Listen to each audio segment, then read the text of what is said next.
So I'm taking your lead, man. Whatever you say, I'll go with. I'm a morning person. I am winging it at this point. I'm just flying the best I can. all So. right. Yeah, and we're live. So, hey, everybody, this is Roy Richardson, your friendly neighborhood tech troublemaker. And as you can already see, I've got guests. We're going to be amazing. This is the June Content Creators Meetup. And you know the premise, we talk about content creation, kind of our origin stories. We talk about challenges, and we talk about what's next. And that music's too loud. I'm sorry. I'll fix that now. And hey, everybody, how you doing here tonight? So we are challenged because Derek Moore is having some technical difficulties and has not been able to join the show yet. So we'll just get started with the crew we have. And first, I want to introduce Susan. How are you doing here tonight? I'm good. How are you doing? I am doing great. Okay, here we go. I'm going to try Czajkowski. So Suzan Czajkowski. So thank you so much for being on the show. And then Thanks next, for having me. I have, sorry, I hit the button too fast there. There we go. I'm getting trigger happy. I'm nervous because things, it happens anyway. Yep. All right. And KevinKolbe is on the show. Thank you. And then this is Derek. Derek Moore. That's awesome. A.K.A. Grymskull in his natural habitat playing a video game. So when he gets here, we'll talk to him then. Evidently, Derek's having fun too. So, and at least he has snacks, so it all works out. So yeah. I love that. That's awesome. Anyway, we're going to keep his placeholder because he may show because we were having some problems and Ecamm just I don't know what the problem is, so we'll find out what happened and get him on here as soon as we can. Susan, I'm going to start with you guys that didn't see the show before. You know kind of the premise here. Susan, kind of give us a quick bio of who you are. So my name is Susan, and I live outside of Boston, and I help introverted business owners thrive in an extroverted marketing world. So when somebody says, "What do you do?" and we're just chatting, I say I own a marketing company, but it's so much more than that. Just helping introverted business owners do their own marketing. So I'm a coach and I'm a consultant. Yeah, awesome. And Kevin, I was going to say I watched so many of your videos during the pandemic because it was a church. We need to get production services going and everything. So just great stuff. Please tell us who you are, sir. I'm a solo content creator, video producer. I just like to help people get into and use video. It's been very, very good to me. I realize that was a horrible Billy Crystal impression, but that's what I do, and I've been very blessed to work with businesses and nonprofits and other creators, and that's my short story, which is probably way more exciting than it really is. And here's Derek if he shows. Derek, by the way, is a graphic designer. He's been at it for about 20 plus years, and he has a Twitch channel, which you guys should go find him at. And so anyway, we'll see if he shows back up. We'll see what happens here. So, Susan, how did you get started with content creation? That's kind of a lot of us all start off somewhere. What kind of started you on your journey?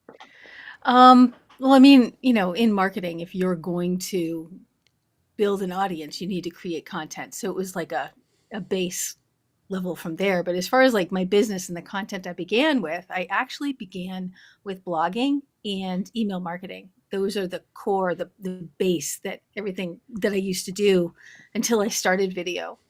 And then I started video, 6 years ago.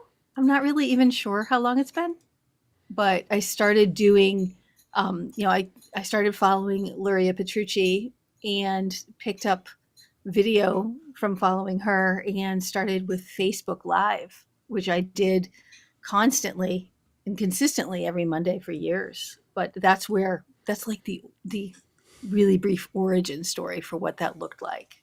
And I know that it's really hard right now because we're missing Derek, but this is welcome to live. This is the point. This is you're living on the cutting edge. Yeah. You're living on the cutting edge and you're just driving through. This is what it's like. And sorry, Roy, this is the joy. This is the joy of doing live is you never know what's going to happen. Absolutely. And yes, and while we're off screen, I'm secretly making a 3-panel for us so that if Derek doesn't get to arrive, then we just go on. The show must go on as always. Absolutely. Yeah. Well, we can both talk longer if you want to do that. You want to play with that? Okay. Kevin, how did you get your start? So, I actually started in radio before I got into TV.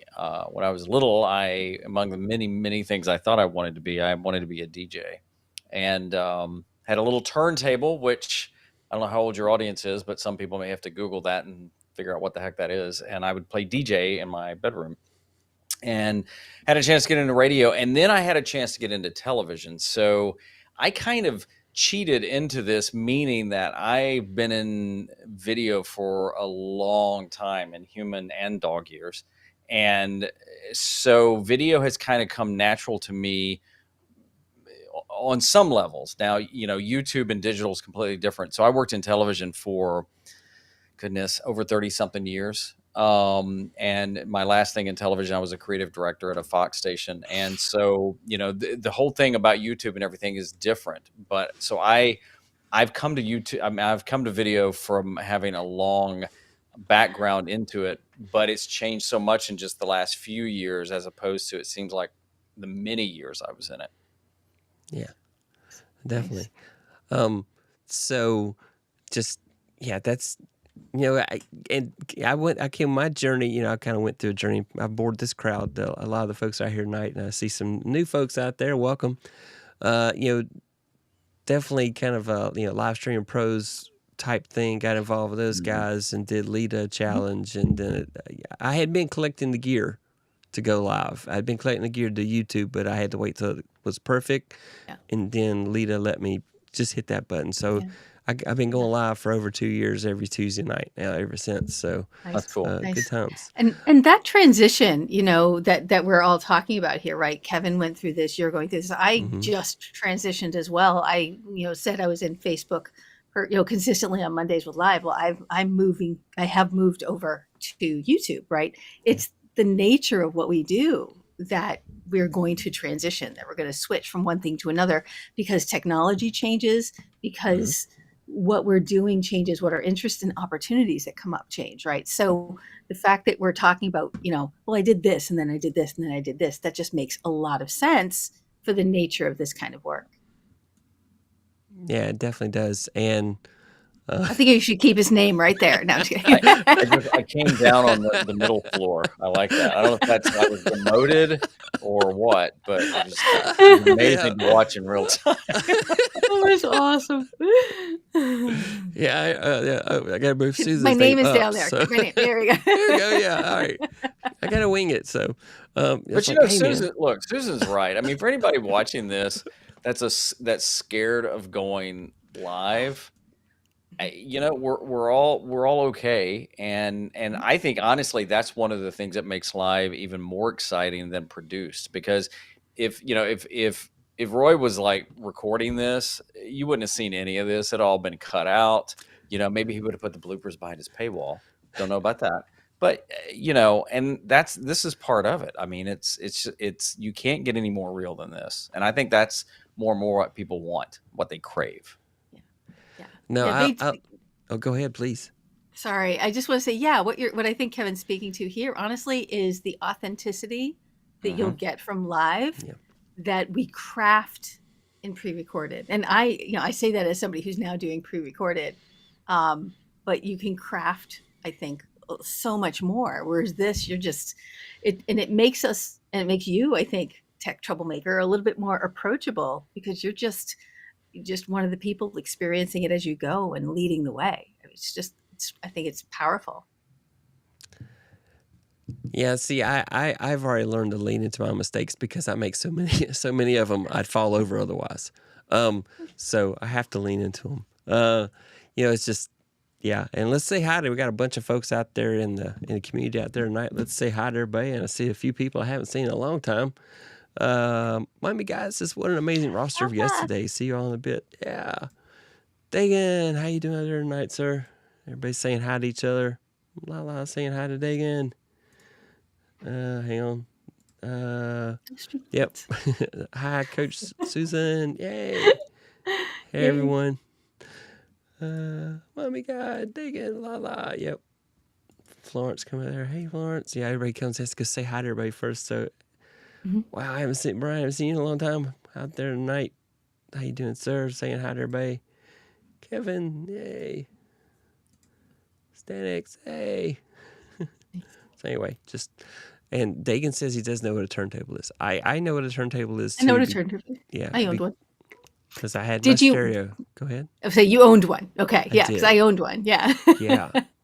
My first one, I was like 12. And, well, okay, I take it back. I had a previous one, like the single one. But then I upgraded. One Christmas, I said, I want a stereo for Christmas. And my parents got me one that had, and this is going to mess everybody's head because they're not going to know what I'm talking about. It had a record player. It had a cassette player. It had an 8-track tape player. Nice. And a radio. Okay. I did not know at the time 8-tracks were on the way out because my parents had always made me endure 8-tracks in the car, listening to Elvis and Kenny Rogers and the Gatlin Brothers. I don't know who created 8-track tapes, but they evidently didn't enjoy music because there's nobody. I remember having an 8-track tape, and I think it was Freebird by Leonard Skinner, and there's nothing worse than in the middle of the jam, it fades out, and you hear the big as it changes to the next track, and then it fades in, and it's like, yeah, that's horrible. Everybody's saying, yeah, it's fun to see the raw process. Yep. Yeah, it's, and now kids are buying, we're all buying albums again. And so I'm like, I just got rid of them. I'm now finally at MP3s. So, what was I thinking? Yeah. So we've gone back with audio. We've gone back to the retro raw sound of that. I'm going to make a leap here. Just like in technology where we're texting, we've gone backwards in terms of speaking instead of talking to people. We're, sending them text. It's in advance because it's technology, but we're writing again. So people do, it's taking advantage of all the things. I don't know. I see a connection in there. I can stop right there. Yeah. And I heard that cassettes are making a comeback. I know that sounds crazy, but that doesn't need to happen. That doesn't need to happen. Why not? How many times I've taken that one and just rolled the tape and rolled the tape. You take a pencil and you're spinning it, Yeah. I never knew for a long time you were supposed to use pencils to write. I thought they were only for the cassettes to roll them. Oh, you know what I have here? I'll have to see if I can find it. I remember reel-to-reel tape. I spent some time in recording studios and a big 2-inch wide Sony tape and everything. Oh, wow. For your 45s. Yeah. Oh, that's cool. Isn't that awesome? Yeah. I found it. I was cleaning out my mom's house and I found it. And I was like, oh, that's really neat. That. Yeah, that is cool. Yeah. So Kevin, tell us about, here we are. We're this question is going to relate to the moment we're having it now.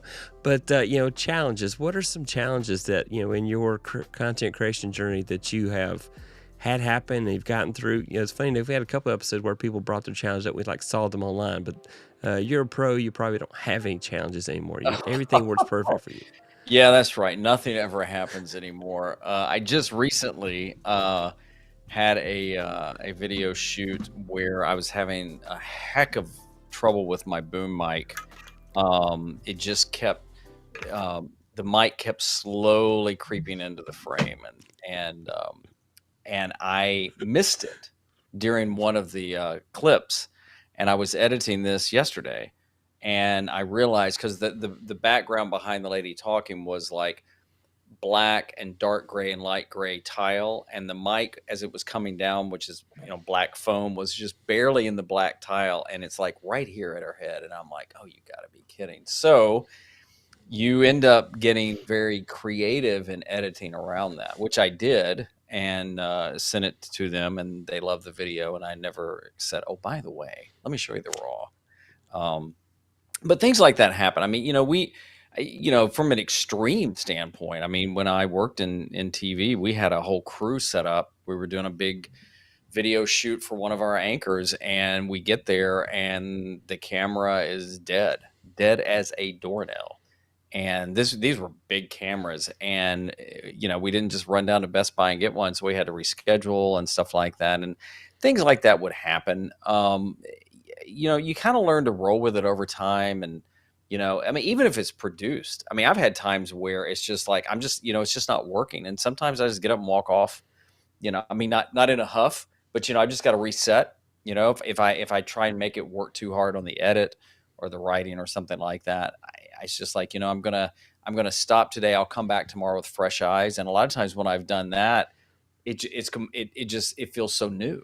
So it's just you have to give yourself a lot of grace when you do what we do. You have to, because sometimes you'll have the trolls out there that like nothing more than just knocking you rather than them actually creating. And it's just give yourself grace and do your best and learn from things that mess up and try again differently.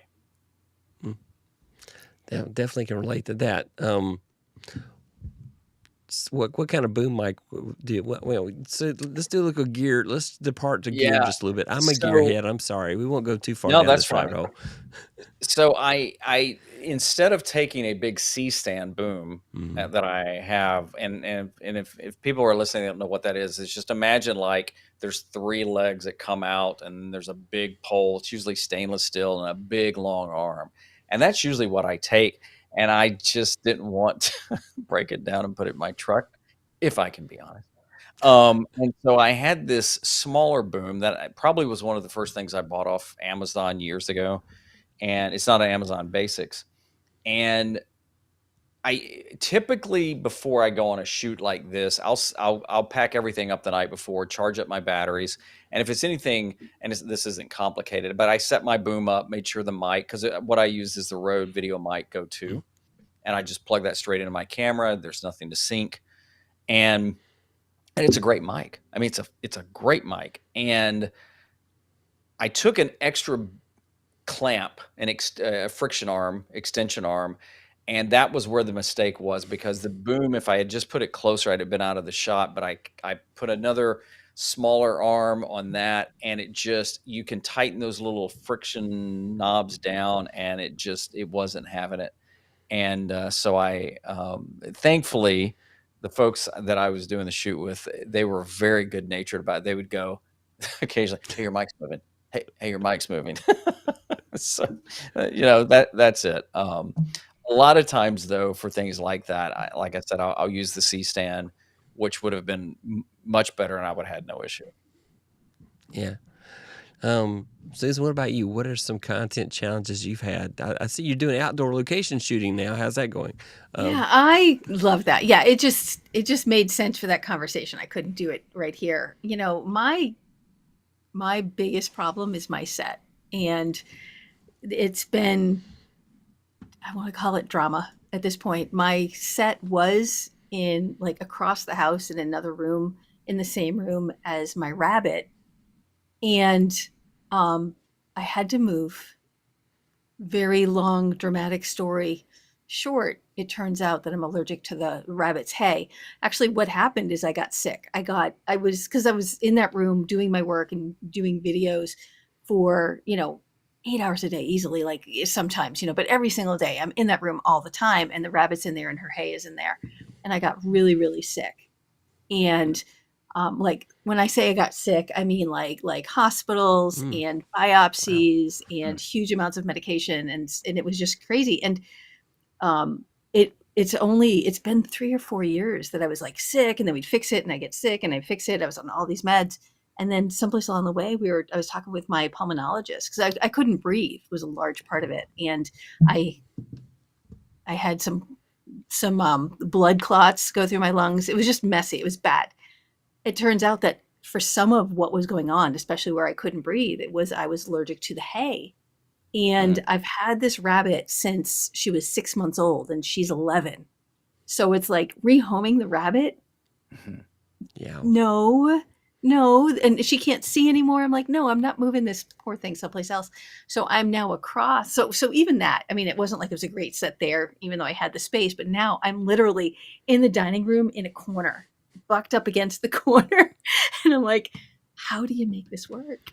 And it's like really dark. It's really dark wallpaper. It's like a red. And I'm like, I don't want to change that. So right now I just bounce some blue light and hope it works. Yeah. So that's Wow. that's the disaster that is my set. Yeah. Yeah. So, I mean, are you getting more comfortable with your set now? I mean, what's your setup?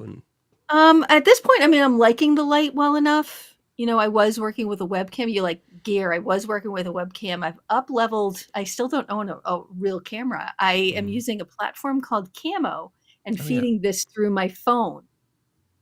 Your phone has a fantastic camera, so my phone has a fantastic camera. So, but I have they're floating right here someplace. I've got a couple of the cameras here, and I don't know. It's all right. It's like one of the Logitechs, but it sucks for light, especially in a dark space. It needs a lot of light, and I just couldn't get it to work. So now I'm doing this, and it's working. But like you said, my last video I did outside. Now that it's warm out, I just prefer to. But that video, from a content perspective, it needed to not be in this space, because that content is about it's about, look, I need to do some things different, and I can't talk about doing things different in the place where I'm doing all these things. I just needed air. I just couldn't see doing it anywhere else. So I took it outside with my camera, and it worked out really well. Yeah, and there's a lot of vulnerability in that as well. So, I mean, just definitely understand that. Changing the scene. Yeah. To talk about change. Yeah, and that one's about same old to talk about change. What changed? Yeah, exactly. I needed to change and shift it. And the thing about change is there's a question behind it. Okay, I'm making this shift. Can I stick with it? Will I maintain it? And so you've got to be vigilant in change. And so, I started this idea of not living small anymore, not playing small anymore, a couple of weeks before I made the video. And I was like, I need to talk about this, because I need to put it out in the world so that I can hold myself accountable for it. So, and do the thing. But it's also not just about me. I work with introverted business owners who have a habit of playing small because it's your comfort zone. And so it's not just me playing small. It's a rally cry. Who else wants to stop playing small? Who else wants to live more intentionally and play more intentionally and start showing up with intention, which I consider to be the opposite of playing small. So that's what that conversation was about. I wanted to start having that conversation. Yeah, good stuff. Definitely I saw a lot of comments out here about it too. So hang on, let's catch up. Let's see. If I have a little tripping words on my videos, I just leave it in. So definitely. No, here turntables are in now. A bunch of kids behind the records. Yep, definitely. Walter Strong. I agree with Kevin on 8 tracks.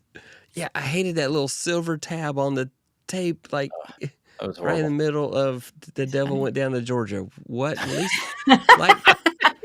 pick one of the other songs, okay? Any other song. And then okay, here we go as well.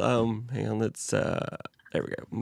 Lala's awesome. Move everybody around. There we go. Lala says, thank you for being here today. Don't forget to smash the like button. Thank you so much. That was an efficient fix, by the way, there. What you just did. That was really efficient.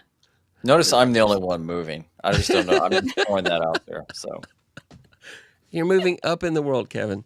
I want to highlight you because everybody needs to go to both of your channels and subscribe to your channels and get the benefit from all the wisdom. And Kevin, he just wanted to be closer to you. He just wanted I did. Yeah. It's just I always do ladies first. So that's so Susan, whoever on my show, I base off that. So I didn't go with how famous, and we know, Kevin, you're the most famous here. So no, not at all. No. Bozy Muse says, hey, welcome. Glad to see you all the way from Australia. So that's quite that's cool. I am not sure, Mommy, what you said there, but okay. The cat walked across the keyboard there. Brian says, I had to mask out booms a couple of times. Yeah, he does some bit editing there. Yep. Oh, yeah, we just did 6,000 views last 28 days on the main channel. Thanks for all the great advice, Roy. Oh, man, you're just amazing. That's all it is. Awesome. I just make friends with great people. So, nice. Congratulations. Yep. Kevin, that's a great reminder. Give ourselves grace. Definitely. Yep. Hello. Hope your day is going well. So the mommy God, she's got a show coming up. Your day is great. Wake up, Roy's show with all of you. Mommy's in the Philippines, so it's early for her. Oh wow. And mommy God saying hi to Mikey, and Mikey is saying hi, and then all the details for sure of the shoots like that. Neat to hear the insider details. Yeah. So, oh, that's so terrible. So yeah, definitely listen to your story about the challenges you had. Yeah, definitely. Yeah. Okay. Thank you. Thank you. That was nice. Yeah, Whit says, just drop in and check to make sure the audio is okay. Yes, thank you. Thank you, Whit. I appreciate that. You had to watch Tuesday of last week to really get that. So let's just say the audio went off the rails. Hello, Inda. How you doing tonight? And Inda's in Indonesia or Malaysia. I'm trying to remember which one. Background looks great so far. Coach Suzan. Thank you. Thank you, Lola. Everybody just say hi. Yeah. Glad you found your win-win solution, Coach Suzan. So there you go. Saying hi to Whit. And what special needs? Yep. Oh, still no go. Oh no. Grymskull says, still no go for me, folks. Apologies. The slot looks so sad. Oh wow. I'm so sorry. I feel terrible. I'm going to get you back on, sir. Don't worry. I would try to do a gamers episode back in February, but it turns out gamers are all introverts and don't actually want to talk live to people. Oh, wow. They don't mind being behind the camera. It depends on the introvert. We could have a whole conversation on this. I get it. I'll try to be careful here, but it depends on the introvert. 'Cause I have a group coaching program, and there's a bunch of introverts, and you can't stop them from talking, right? And they're all on camera in Zoom, but it's because they're comfortable, they know each other, they're invested in the conversation. So it depends. It depends. There are a lot of introverts who are on camera, and it's because they're invested and they love it. And Philip Fishstick USA says, Suzan, always enjoyed your videos. Very encouraging. So definitely there. Thank you. And then Grim says, yeah, this is a lie. I don't know what he's talking about the introverts. I tried really hard to get like a bunch of gamers together, and they just didn't want to join. Yes, love gamers. My son has a gaming channel too. Yeah, that's more about gamers. I think that's not the fact that they're introverted. I mean, they might all be introverted, but I think it's really just they're gamers. They're looking to engage, that can do the thing in the back end, like you're saying. So. Yeah, definitely. So Suzan, what productions, what cool things are coming up next for your channel? What things are you working on?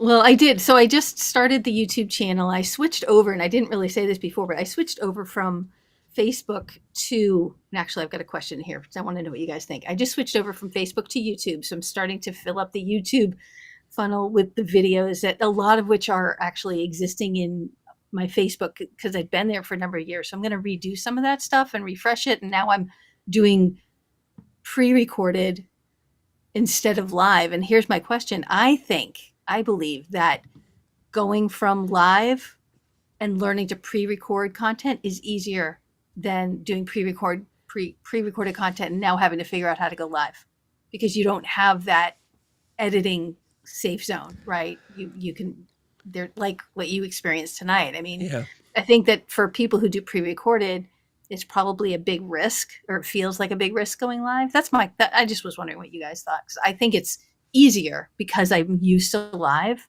just switching over to recorded. I just had to learn how to edit, and I was good to go. Yeah. Kevin, what's your thoughts? It's funny when I worked in television for years, the anchors, all the people all the on-air people, they were live most of the time, right? And then we would go and do a video shoot with them, and it would take forever because they were like, well, let's do this again, and be like, no, just pretend like it's live so we can all go home. I think live is a great place to start if nobody's ever done it, because there is no redo. It's out there and you can learn, and I mean, there's so much to get over with anyway. I mean, you got to get over that you're talking to a camera. I mean, you can project that you're talking to somebody or somebody's, but you're still kind of talking to this round thing that you might be able to see your reflection in. And, I know folks that like you've done, Susan, that have gone from live to produced and the other way around. I do think that you can overproduce. I'm guilty of this, where it can be very underproduced, and then you start kind of editing away from the message and the value Mhm. you're bringing. So Mhm. I think it's a great question though about, is one better than the other? I mean, I think if somebody's never done video before, it can I get that it can be intimidating. So I usually say, when they say, well, I don't even know what to do for my first video, I say, well, make that your first video. The chances are great that few people will see it to begin with. So Yep. just put it out there. Don't even worry about editing if you're a Mhm. little bit safer doing that. Yeah. But I yeah, I think mean, I think you try both. I mean, Yeah, I think Yeah. you're right.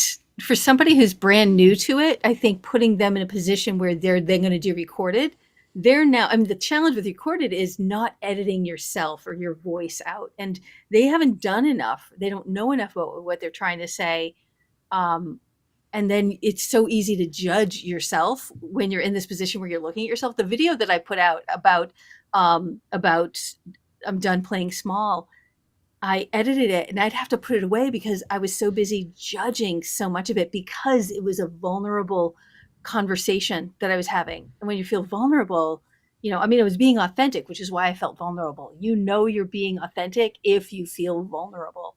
And that's really, really hard. And so I had to edit in pieces.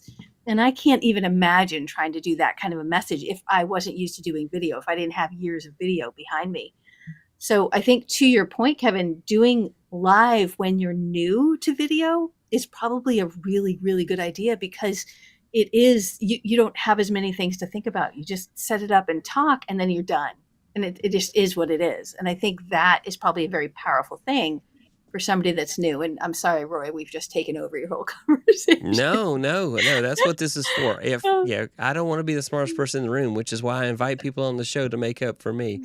So, I didn't answer your question, which was what's coming, because I do right. know what's coming. Is I have the next topic. So I'm doing marketing topics, right? I'm doing like very like hardcore marketing topics. Like, so what's coming up is email marketing, but then I'm also doing mindset work. The people that I work with, 85% of the problem when it comes to marketing is mindset. So there's a lot of mindset conversation, but they also do need to know how to do things. So, so what I've got coming up soon is going to be like email marketing, a whole lot of email marketing content that I'm working on after I'm done with the playing small content. Yeah. And Lala asked the question, why don't you do both? Both live and Facebook and YouTube. Yeah, that's what she said. I started to actually when I made the transition, and then from a sorry, this if I'm here talking, this girl is on my lap. Um, I started to do that, but from a streamlining and a focus standpoint, I really needed to just pick a spot. So I'm still like posting things and sending things to Facebook, but I needed to pick one channel. And this is the work I do with my clients, where they're like, I need to be here and I need to be here and I need to be here. And then I'm like, of course you're overwhelmed. Why wouldn't you be when you're trying to do all the things? So it's helpful to have a primary channel. And then if you're going to be anywhere else, they're secondary. And so for me, I'm on, for video, I'm on YouTube. That's my primary. And then I'm using Instagram, and that's like it. And I'm Yeah. posting other places, but that you've got to focus or it's overwhelming. Especially if you are your team, if you're the only person doing it, doing all the things just doesn't make sense. Yeah. Definitely. And I don't, yeah, I'm the same way. My thought process is, let me master one platform first, Mhm. and then I can go elsewhere if it makes sense. And I find Facebook is hard to get traction on. YouTube is easy because, I don't know, people on YouTube are just more amazing than they are on Facebook. I said that out loud. So no, I'm kidding. So Facebook's amazing as well. So yeah, well, if you want to look at the platforms, I mean, and this is part of the reason I left Facebook is, especially if you're doing this through a business page, which is according to their rules, you're locked down from in the algorithm, and they're just not putting you out in a way that you can reach on YouTube, because YouTube's a search engine. I'm moving. I moved, yeah. You moved. I got moved. I got moved. So, and that's fine. So, but because YouTube's a search engine, they're trying to get you out there. It's a totally different game, especially, and I think you talked about this the last time you did this, about how live isn't if you're live on YouTube, it's going to be a harder place to build your audience. Yeah. But you're be able to engage. This is a place where you nurture your audience, right? Because you get to engage with them, and then you use your pre-recorded to build your audience. Yep. Let's see. We got a lot of comments here. Let's see. Can I add to something Susan said? Please. So this is going to sound like a debate, and I don't mean it that way, but bring it. This is it's a good conversation. The thing about YouTube and live is here's an advantage to live on YouTube. So I look at it as like a twofer.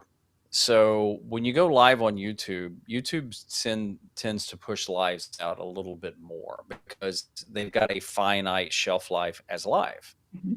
But as soon as it's over, unless you like unlist it or make it private, then you get the second hit, which lives on and on and on. And that's why live streams, you should title them just like you title anything. You want to really make sure that, it has a good title and thumbnail and stuff like that. So, I think they can both live, and then you can take the live stream and chop it up and get shorter, not shorts, but shorter videos from that. And you can't do that on any other platform. I mean, I like Facebook, but you can't find anything. LinkedIn is a mess. This is just my take. Instagram, I think they're still trying to figure out what they want to be when they grow up. Twitter, I think, is actually going to be the next big thing. I think because long form is coming to that. And I think we've got some folks doing live shows on there because of other platforms. And I think you're going to see more and more play there. But getting back to it, though, is that when you go live on YouTube, that's one video, but then you're going to get a second video out of that without doing anything because now it can play as that as well. And most lives have more views on the replay than the lives. Strangely enough. I agree with everything you've said, and I completely agree with everything you said. I don't know anything about Twitter. I don't know anything about Twitter, but when it comes to those replays, the challenge with lives is they tend to be like this one, an hour long. And so even though people are going to watch the replays, to your point, they need to be cut up and they need to be refed. Because people aren't necessarily, some people will, but most people won't sit and watch the entire thing. So that's where you either grab those or create some straight to camera pre-recorded that's 5 minutes long and 10 minutes long that is more consumable. And then that's your building of your audience, and that is getting your message out. And then you're using the lives to engage and connect and nurture. So to your point, Kevin, they all work together, and there is no one way to mix and match them. What do you want to do? What's your message? Who are you? Who do you serve? Who are they, and what do they tend to like and not like? And how can you use that information to make this fit who you are? Yeah. And I would always say, and I would add to that too, rather, is that live doesn't have to be long.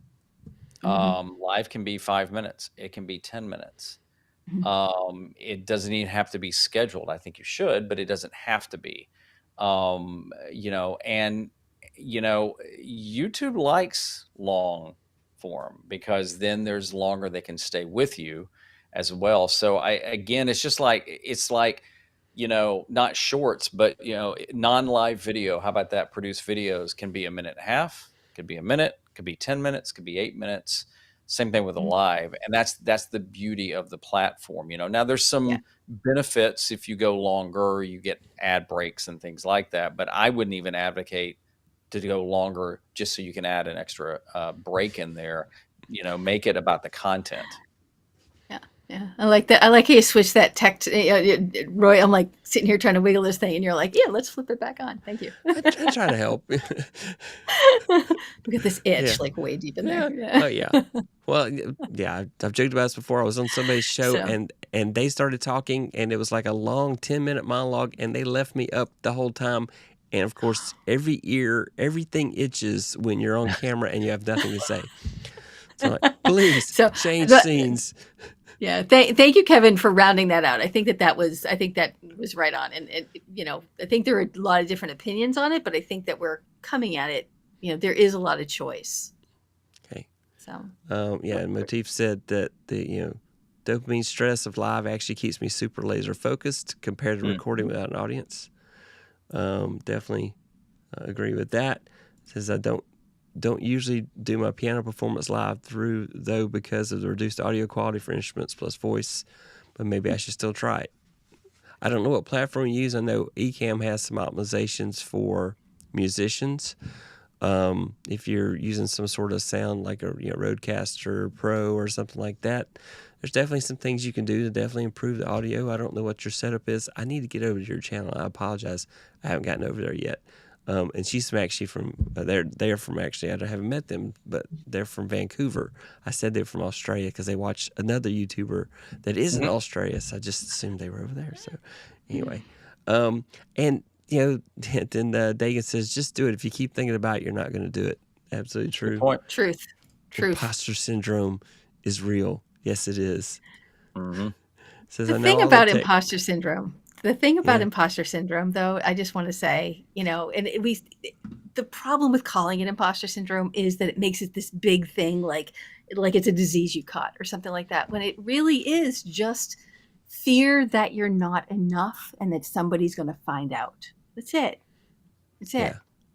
It makes it sound so much bigger and therefore unsurmountable when it's really just a mindset challenge. Yeah, and it's funny because I was having a bad hair day. I decided right before the show, so I'm wearing a hat I don't normally, and I was like, I can't be with a hat on. I don't wear hats usually, but then sometimes I do. But anyway, so it looks good on you. We'll see. Yeah, I don't know if it's a permanent thing, but anyway. If I knew it was hat day, we could have all worn hats. I love hats. I know. You didn't put a memo out. You should have put a memo out. I know. It's funny. That's funny. I did an episode with Doc Rock, and we wore the exact same shirt, and we did not talk about it at all. So it was just funny. That's awesome. So, yeah, I'd like subliminally tell you, but yeah, but going back to the live. So last week, my guest was talking about the Stream Deck. Granted, the audio killed that episode. It wasn't an amazing one. It could have been. It was great, but not good.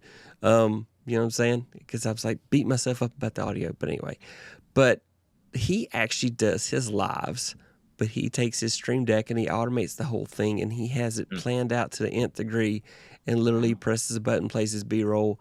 So even his recorded, it's a live video that he did with everything planned out inside his Stream Decks and that type of thing. So, definitely if you want to have that, I would think partially that's a little stressful, but he makes it work, and it's very natural for him. Of course, it's kind of like using a teleprompter. If you practice a lot, I'm sure you can get good at it.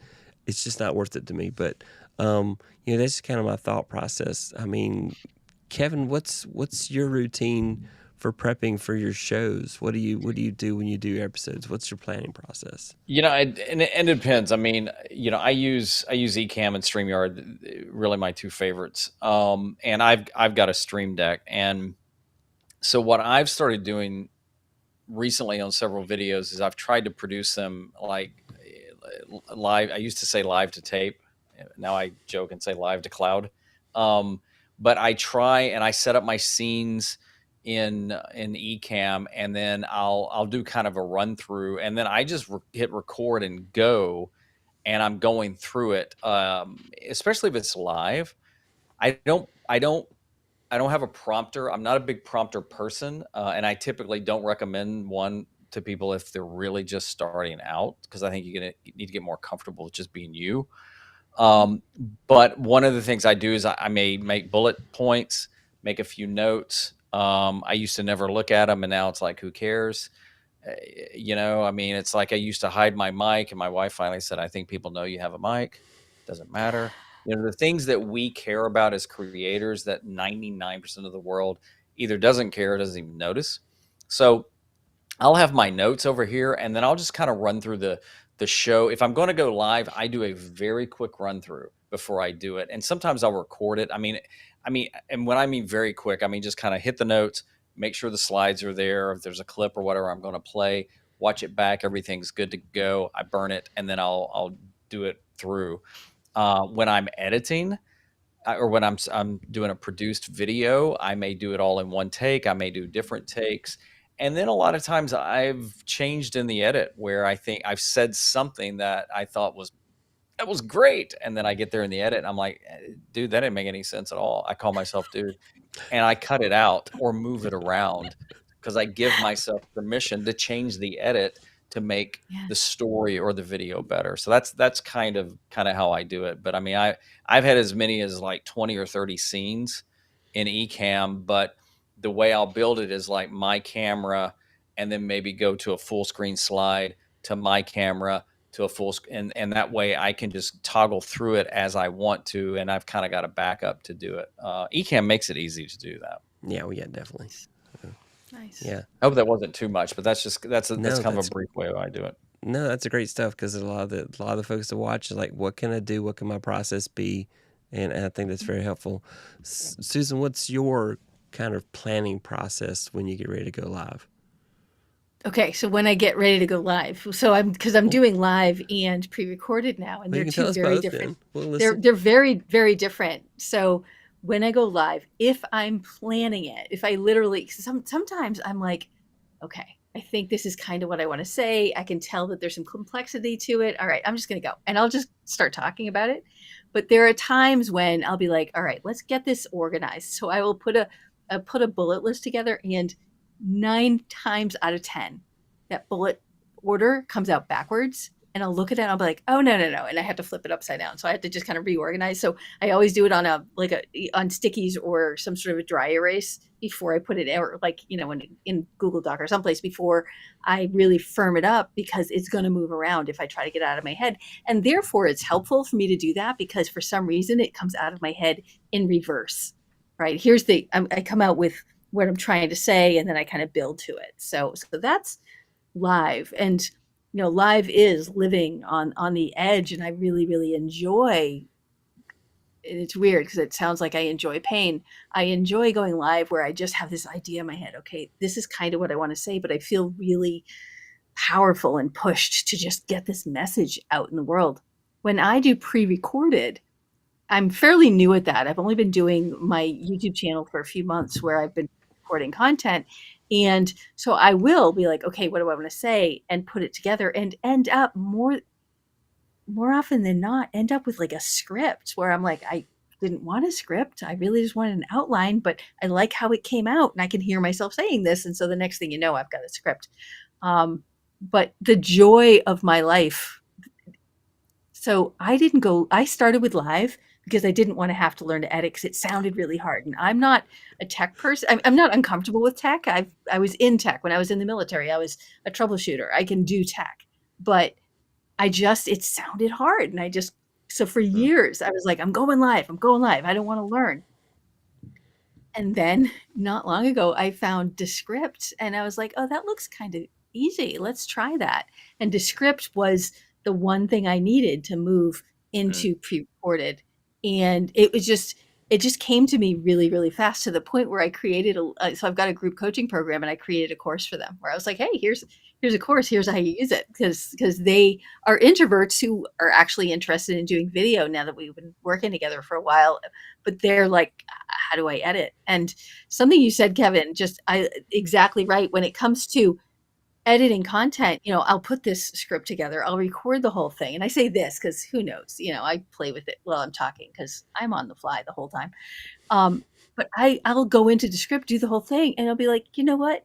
This whole thing that I spent a ton of time on, whoop, I don't even need that. Whoop, now it makes more sense, right? So it's interesting to sit there and listen to yourself over and over. Sometimes it says a lot about how I talk, because apparently I do. I take my time and I find my way there. If I'm pre-recording it, I can take it, condense it, and make it a straight line. Yeah. I was gonna do a video the other day, and I was gonna, I think, chop it up and everything, and then I just decided, because I had everything set up in Ecamm, and I thought, just do it as live. And what I mean by that is, I'm gonna hit record, and I'm gonna go through the whole thing, and I'm gonna leave a cough in, and I went to the wrong slide, which I did. And I think what happens is, actually, a friend of mine watched the video later, and he said, I thought you were live because there were some mistakes in there. And it's hard for me because I'm a perfectionist, which is not good as a creator, because you have to let things go. And I think that's where television helped me, is because we had deadlines, and perfect wasn't really part of the equation. A lot of times it's like we had to get something on if we didn't have a long runway to work on it, or something like that, if it wasn't a long project. And so now more and more it's kind of like, it's good, it's fine, it feels real, and I went with it. Now if I say something like, oh, I said it was this kind of mic and it was something else, then I redo that. But otherwise, ooh, I went to the wrong slide. Okay. I caught myself and roll with it. And 99% of the time, nobody ever comments on it. Good stuff. Well, Kevin, while we got you in the frame there, what's next for you and your channel? What are the projects you're working on you want to brag about? I mean, there's a couple of courses that I'm going to be working on, hopefully over the next month. One is about video podcasting and just helping people get into video podcasting, because again, I think that's really where it is and where it's continuing to go, especially with YouTube getting into podcasting now. And I just think more and more people could do it if they just do the basics. And then there's another one I'm working on that literally walks them through just the entire production process based on how I do it, trying to just strip it down to basics so it doesn't seem to be so overwhelming. Everything from how to come up with the ideas, to then what do you do with them, to then how do you shoot it, to then what do you do after the fact. So hopefully those will both be something I'm working on this month. And I noticed you started videos talking. I'm sorry, we're not in July. Next month. It's so close though. You can go ahead and count it. But I was gonna say, I've noticed you doing some videos talking about AI. Yeah. And using that. What percentage now do you kind of see that as part of your content creation now and what you do? And how big do you think that's going to continue? Or some creators just dabbling with it to see what's going to happen? Well, I mean, I think here's the funny thing. AI's been around a while. It's just now we've called it AI, and we act like it's all over the place. But there's been AI in a lot of some of the things we've done for a while. I'm fascinated by it. I do use it a lot to ideate, to come up with things, to like test some things out. I don't. Here's the funny thing. It still has to have a human to input the prompt for it to do something. So the artificial part of intelligence is true. I did a whole video on this. I love Bard. I don't even use Chat GPT anymore. I use Bard for a number of reasons. I have a Stream Deck and I have a lot of app shortcuts on there because I'm lazy, and Bard is one of them because I can fire it up and I can throw a couple of prompts in, and especially as a solo creator, it's kind of like I'm using it to bounce ideas, and then I can decide if I want to use or not. vidIQ has some good AI tools in there. There's a lot of good AI tools. There's not a perfect AI tool. And sometimes I've put some prompts in and it's like, what the heck are you even talking about? So, it's a great tool. I heard somebody say, and I kind of agree with this, AI is not going to take your job, but somebody who knows how to use AI may impact your job. And I think that's probably the way I land on it. Yeah, I want to say I agree with that, Kevin. It's in all of our best interest to figure out how this AI thing works and how we can use it, because it's a tool. It's just a tool. It's just a very powerful tool. And there are things that it can do that you don't even think about it. It's just, you don't even know how to think that way. And then you see what it can do and you're like, oh. So approaching AI with curiosity and being willing to ask it questions can get you really, really far. Yeah. Oh yeah. Yeah. Because I experiment with both Chat GPT and Bard. I was in the Bard. I sold my digital soul to Google a long time ago. So usually when they're doing experiments, they'll email me and say, Roy, do you want to play around with this? So I got to play with Bard for a while, a little bit before it hit the mainstream. And so I was kind of excited. But I'm a little disappointed with Bard. I'm hoping for better, but it's going to get better because I have a lot of good luck with ChatGPT. So it's I love ChatGPT. I want Bard to get better It's just because so good. I'm a huge Google fan, and so I want to keep supporting Google. It'll get there. Yeah, it will. It will definitely get there. So I want to do some more shout outs because some people with some great comments out here I want you guys to see. And then I want you guys to tell everybody all the amazing places they can find you. Let's see. Philip says, Kevin, looking forward to watching your videos. I video our church service using an iPhone and a Shure MV88 for the second pew on the left. The preacher is a walker, so it's an active service. Yes, I can relate to that. My pastor. Okay, everybody, Kevin, hang on. I'm moving you. Oh, there I go again. All right. But Susan, I'm going to get motion sickness by the time this. Hold on. Okay, all right. My OCD's like, please line these up. Okay, all right, here we go. All right, it'll be okay. Okay, anyway, so, all right, yeah, we got some others. I feel very uncentered right now. Not grounded at all. Very off-center. It says you're centered. That's because I don't have Kevin perfectly okay, centered. there we That's go. what it is. I'm moving There you over. go. Sorry, yeah. Yeah, it's throwing my mojo off. Yeah. Mom guy says, Coach Susan has the power of the bubbles or moving things around. That was a cool scene. Definitely a cool one. Matt Haas says, awesome wood things. Hey. Anyway. Hey. And everybody's saying hi. Derek says YouTube is a search engine. You get way more discoverability on that platform. And that is true. YouTube is a search engine, so it makes such a huge difference. I think they liked that conversation about how to use that we had. That was fun. They did, yep. Doing YouTube Live with the intent to cut it up in an art form unto itself, and not many are able to master it. So, yeah. That's fair. Latif says, yes, I found it interesting on replay, and they still garner great watch time. That 30 minutes live has been nice for me, and I add visuals, so the replay is like a webinar. Very cool. Nice. And then Matt says, I do a weekday live show that's 8 to 12 minutes. I've done 450 episodes. Wow. Here's a question. Philip's asked all three. Watch is the ultimate, I guess he's asking, what is the ultimate live length? Should you stop and let it run? Edit into another video later. Of course, the chat and interaction is reduced. So, yeah. Kevin, what are your thoughts on that? I mean, I don't think there is an optimal live length. And we were talking about that earlier. I mean, I know folks that go hours and hours. I mean, Nick Nimmin will go 3 hours plus. I mean, Joe Rogan, I think when he interviewed Elon Musk, that wasn't live, but I think it was like a 3-hour interview.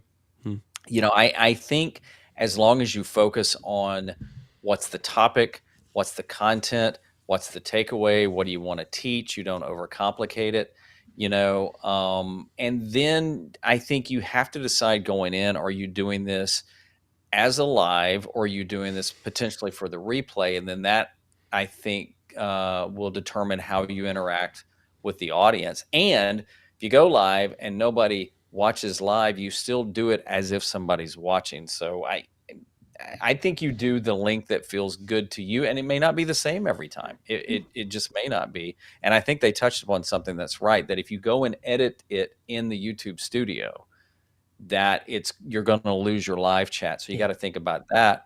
But there's programs like Ecamm, StreamYard, and other ones too, where you have another copy of it that you can take that and chop that up into different pieces. Yep, definitely. So. Let's see. I want to add to that, if I can, the one thing. I keep playing with my glasses because I keep getting this reflection, and then my glasses are slipping. So we're not seeing it, if that helps. I'm glad. That's all right. So, but I just want to say, one of the things when it comes to live is, to Kevin's point, are you doing it just to get the message out, or are you doing it to engage with people? If you want people to show up and engage with you, you do need to give the system time to notify them and give them time to get in there. So, you need to go long enough. The standard on Facebook Live, the standard is supposedly 20 minutes, where it can take up to 20 minutes for people to find out that you're live and get there and give the algorithm time. I don't know what that number is on YouTube, but if you're looking to talk to people, you need to give them time to get there, which means, and Kevin started to say this, if people, if there's nobody there when you get on there, even if you've announced it, maybe nobody's there, you talk anyway, because that beginning is actually for the people who are watching the recording. Yep. That's true. I don't know. I have to think about that one. I think I have a different opinion because I'm 20 your minutes. I'm well, first of all, like Kevin was saying, my early videos, nobody was there, but I talked to the camera as if everybody was there. And, I was half joking, half serious the other week when I was on an episode of somebody else's show. And I said, look, I don't have a single YouTube video on my channel that hasn't had at least 5 or 10 viewers. So I always tell people, no matter what, when you go live, realize even if they don't watch it live, somebody's going to watch it later. And so never let that beat you up. Kevin was talking about that before. When you go live, you have 2 audiences, live and the ones that see after live. So, yeah. And I don't know if I could do 20 minutes of FaceTime, Facebook. So, okay. Motif saying, oh, that's really neat to hear about Ecamm. With that, I'm an audio interface and streaming from StreamYard. And then Brian says, Hat Tuesdays. And it's so cool to use the Stream Deck like that. Yeah, I agree. Alec from Take One Tech is super awesome. That's who I was talking about, who does his entire programming for his live streams and his recorded videos. As if it's live, he does it all using the Stream Deck. Of course, he has like 15 Stream Decks on his desk. And he literally has like one in the middle that controls the other 2. That's crazy. That's awesome. It's madness, I say. I like adding all my guest questions, StreamYard banners, so I can display them as we go. Helps keep me on task. That's a good point. Tall boy in the house. Hey, everyone. On prepping process. Love the behind the scenes talk. Yep, definitely love that. I'm a tall boy. Hey, welcome to the channel. What's your stream about? So Tall Boy has the Lab Tech Show, which comes on Wednesday nights at 8 p.m. Eastern. So if you're looking for him, I call myself Dude. Love it. Oh, I didn't have to talk for Tall Boy. He answered questions. He has his Lab Tech Show, and then he has his media channel. He does interviews, celebrities and stuff. So he's a big celebrity in Atlanta, Georgia. So very cool. I have too many YouTube. Yeah, Matt has about 8 different channels, Matt. Wow. Jeff. That's a lot. Yeah. Just want to edit. Yeah, I'm with you. I don't like editing either because it takes me 4 to 6 hours to make an 8-minute video. But you know what? I avoided it for so long. It's actually so much fun. Do you enjoy the process? I do. I just hate it takes me so long because I'm like, okay, I want to do this with a video. Then I have to go run off to YouTube and watch 4 videos on how to do something I've never done before. Then I go back to my editing tool. Okay, here goes. You know what? That doesn't look as good as I think it does. I spent all that time looking for nothing. All right, never mind. I'll do it this way. I'm really good at slicing and dicing videos. I can do pretty seamless cuts, so I'm pretty good at that. But it's. So I really enjoy it, which surprises the heck out of me because I avoided it for years, and I'm like, oh, it's actually fun. Yeah, most content creators could benefit from learning VFX video editing learning VFX video techniques. Yep. Then everybody said, "Hey, how are you doing? How's everything in PA?" Having a radio background taught me that time is important. So yeah, that is true. And then Motif says, "Oh, neat! I will tune in to video podcasting content. I've been interviewing contemporary piano composers, and it suits the podcast out. That's great. Very cool. That's cool. Kevin's right. Video podcasting is where it's at. I definitely agree with that. So, yep. All right. Now, I want to show the world where you guys are at so they can find you. Let's see. Hang on here. Let me make a slight adjustment. There we go. All right. All right. First of all, this is Suzan's channel right here, SuzanCZ. Great videos if you are an introvert and getting into business, and definitely want to find ways to kind of just ramp things up. Yes, an introvert can do a business. She talks about all that and gets you through. And I guess I really should let you hype yourself. But yeah, I do enjoy your videos. So thank you. Now. Yeah, it's helping people who already have businesses but aren't marketing themselves because their introverted side isn't letting them. They're feeling really stuck and held back by that. I'm helping them find their way and finding their unique style of marketing themselves so that they don't have to pretend that they're extroverts. They can do it their way. Yeah. And by the way, I do have links for all of my guests in the description, and I also have a short bio for each one and all the social media places where you can go find them. So please go find them. Kevin, tell us about your world. That's me. Several pictures of me. I'm usually not that vain. It looks worse when you're looking at yourself on somebody else's screen. So yeah, I mean, my thing is I just like to help people with video. I'm probably going to start expanding a little bit more. That I try not to go too hard on the AI stuff. I did some things like that, and some have done well, and some just kind of lay there. But I talk a little bit about everything about video production and creating, and I don't get that deep into the creator content or creator economy, but I do like talking about things that impact solo creators, because I think there's so much that can prevent that. And so it's a little bit everything. We talk about some YouTube, but there's not growth tips and things like that. It's more like how to change a thumbnail and things like that. I do get a lot of my questions from Facebook groups where people are asking that. I'm like, well, okay, let me see, there's other people looking for that, and I'll do some videos on that. So yeah, definitely. So that's it. But I try and gear everything toward people that are new and learning and things like that. I know a lot, and there's still a ton more I don't know. So yep, it's like the the analogy of one beggar showing another beggar where to find bread. So I love and bread. then I just want to point out, this is Derek's channel, Grymskull. He didn't make it tonight, but we will get him back on the show. I promise you. I was definitely going to put him on the spot and make him talk about his Twitch channel that he does with Xanthi, and so that was going to be fun. Anyway, yeah, and that is a wrap for the most part. I see we still got a lot of comments out there. I don't know if I can get them all done.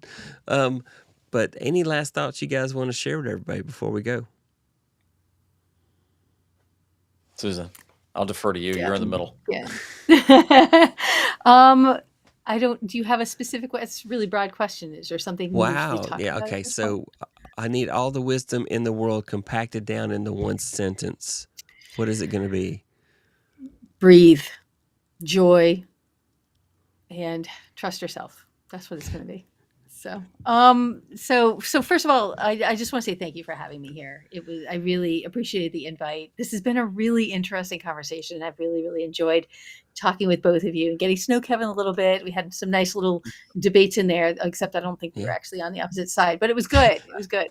And it's really fun to do this kind of thing. I took one of the dangers of so I stopped Facebook for a while as I was getting ready to move over to YouTube. And that can be really dangerous, because how do you get yourself going again when you had a habit that you've let go? So I'm really excited to be back and showing up mostly weekly, which has been really fun, and starting to push my own barriers.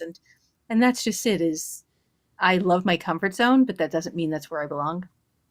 Yeah. So that's not where I'm going to, if I'm in my comfort zone, I'm playing small, I guess, is the takeaway there. So looking forward to putting myself out there again in my group coaching program and on YouTube, and really grateful for this opportunity. Thank you. Yeah. Thank you for being here. Kevin. Well, and I echo just, thanks for having me on. I was very honored and humbled when you reached out. I appreciate that. Here's the thing. I mean, I love what I do. I love creating, and there's those days where I don't want to, and I need to take a break. One of the things I say a lot is some of my videos and other things is keep creating because the world needs you. And I believe that. I think everybody has gifts, and some of us have the same gifts, but different ways. And, even if you want to start a YouTube channel or create something, and there's 10 other channels out there doing it, you bring something to the table that nobody else can. And that's you and your voice and your perspective. And the best thing you can do is put yourself out there and have fun with it. And you may be amazed at the lives that you can impact. Definitely agree with that. Yeah, that's awesome. And I just want to thank you both for being on the show tonight, being willing. You're just like, what is this crazy person doing? But every month I have a creators meetup. For those that they're in the community here, they know once a month I do a creators meetup. The next one is the international edition. It will be on July 8th on a Saturday at 9 a.m. Eastern. So bringing over some of my friends from Sweden and Australia are going to be on the show. So I've tried to do them a favor and be on a time zone that they could work with, as opposed to trying to get them to be at the wee hours of the morning to be on the 9 p.m. show that I do. So that's when the next Creators Meetup is going to be. And that is it. Now I'm supposed to do the whole call to action thing. I always forget to do that. Let's see. Here's one of those. I'm supposed to hit a button that says subscribe. It's probably not going to work because I didn't set it up. And,